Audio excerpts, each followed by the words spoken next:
Hello and welcome to Merlin Reviews. Today we shall be taking a look at Volume 1 of the manga O Parts Hunter, also known as 66 Satan in Japan. Wonder why they changed that title over here.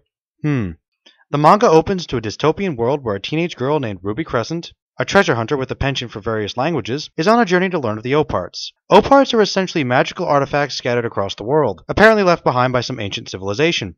Ruby's primary motivation is that she wishes to search for these objects, following the death of her father under mysterious circumstances. On her she carries a necklace given to her by her father, which may hold a clue to his death as well as special powers. Unfortunately, she is attacked by an OPT who wishes to use her lingual abilities to uncover more O Parts.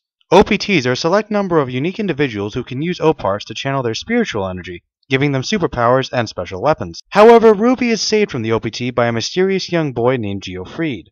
Geo is a particularly skilled warrior with his O Part, a giant boomerang, which he uses to quickly dispatch his enemies. Geo seems initially withdrawn and standoffish to Ruby, claiming to only care about money and spouts claims of world domination. It is implied that Geo has a dark past which leads him to resist the concept of friendship. However, Ruby insists on befriending him, asking for his help as a bodyguard on her quest.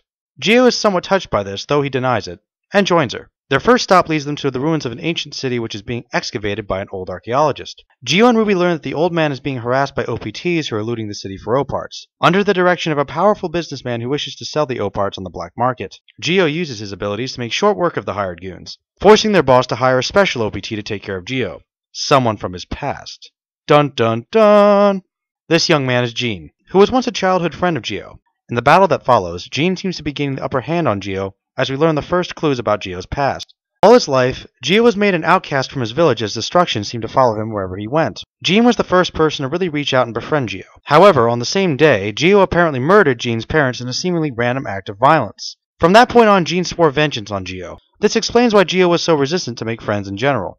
As Geo is losing the battle, it is revealed why destruction has seemed to follow him his whole life. In the world of O Parts Hunter, some OPTs have been possessed by powerful supernatural forces, in this case, angels and demons. However, at this point Geo is unable to control the evil force within him.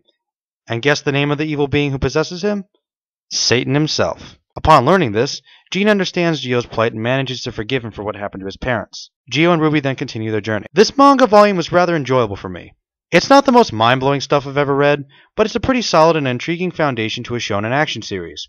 The main character is dark and has a mysterious past, but still manages to be a relatable kid who is quite capable of being humorous. Ruby is also an interesting character as well, as I'm just as invested in her motivations and character development.